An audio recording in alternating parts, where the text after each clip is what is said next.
when we were 4 people doing one project without even a name, and now when there's tens of thousands of members, we've had 3 consistent values that we've never shifted from. And each of them is interesting and provides a lot of insight into who we are. Well, the first one is that we're all volunteer run. And what this means is that instead of having 5 people working 40 hours a week, what ends up happening is we have 40 people volunteering 5 hours of the week. It's the same amount of time, a little bit more coordination, but you can use technology to offset the coordination overhead. And you get the same amount of input. But you actually get a lot more than that, because what you tap into is the power of many.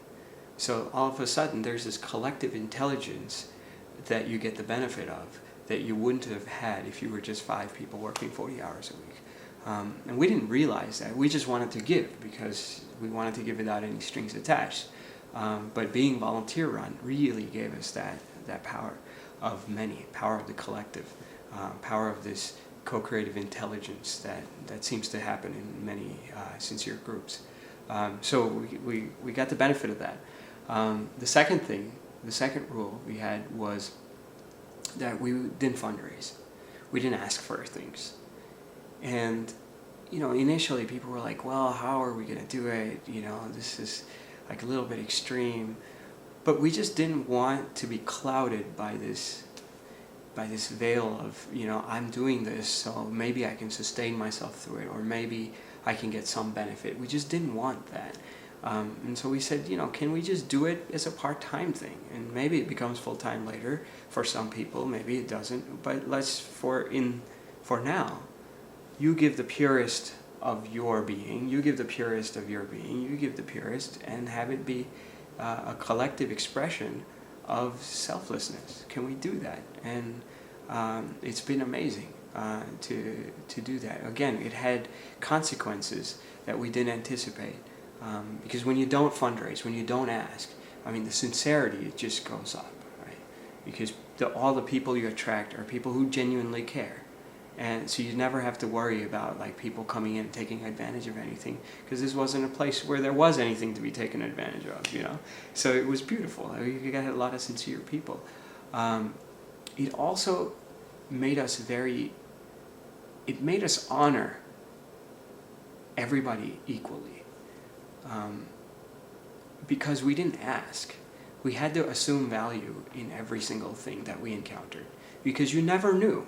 I could talk to you, and tomorrow you might end up doing X, Y, Z in the world, and that may come back to me, and that may be just what I need. The ripple effect. You really start understanding that you throw one pebble in the still pond, and it has these incredible ripples. And you really start to capture the value of and the power of that ripple effect. And you wouldn't do that if you didn't have this understanding of not asking. When you don't ask, you're humble to the degree of your survival plan relies on this ripple effect. You count on everybody. You have to count on everybody, because you don't know who is a gateway to what. And honoring that was something. So we found that a lot of our innovative ideas, a lot of our radical, powerful, contagious ideas come in the most unexpected ways. And that happens because we assume value everywhere.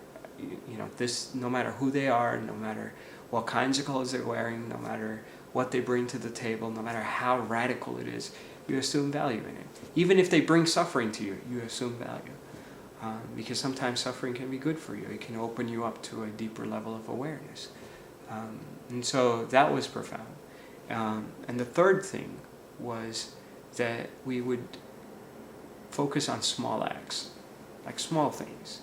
Don't try to, none of this thing. There is a place for the think tank, change the world, but this wasn't that place. This was a place where everyday common person would come and say, hey, I want to express my goodwill, I want to express my generosity, I want to grow in compassion. And we would do small things. I can do small things, and I'd like to do small things. And so we said we would honor those small things.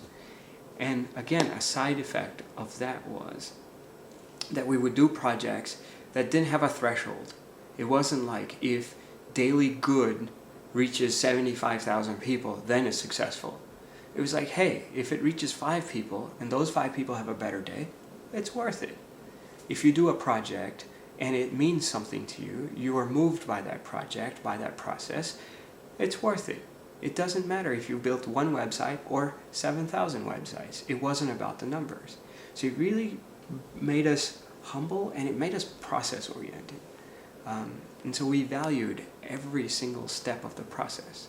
And that's really opens up many new doors that you wouldn't have if you were just focused on achieving an end, achieving an outcome. So we really started to enjoy the journey. And so that was our 3rd principle. So the first principle is that you're all volunteer run. The second principle is you don't fundraise, you don't ask, you accept whatever is offered. And the 3rd principle is you focus on small acts. The joy is in the journey. It's in the process.